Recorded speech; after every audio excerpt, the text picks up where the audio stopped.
Paradigm Kids, ek hoop dit gaan sommer baie goed met julle. Dit is vir my so lekker om vandag weer met julle te kan gesels. Welcome to the Paradigm Kids video class.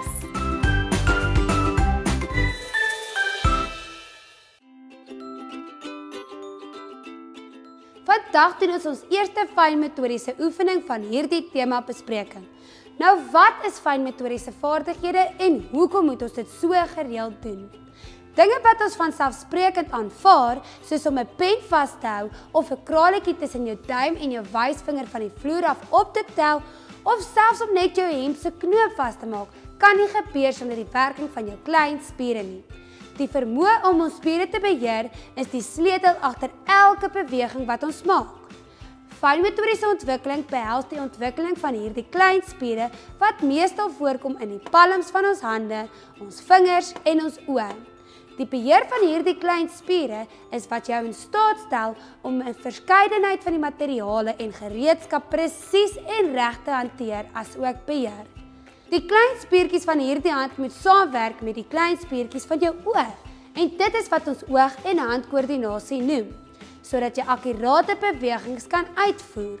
Vandag se oefening is 'n baie eenvoudige oefening. Vir hierdie oefening het jy net 'n papier, indien dit moontlik is, 'n pen en plakkers nodig. Vra vir mamma of pappa om jou te help om jou naam te skryf op die papier. As jy jou eie naam kan skryf, is jy meer as welkom. Probeer jou naam so groot as moontlik te skryf. Sodra jy klaar jou naam geskryf het, kan jy die plakkers vanaf die papier afhaal en dan op die eerste letter van jou naam begin plak.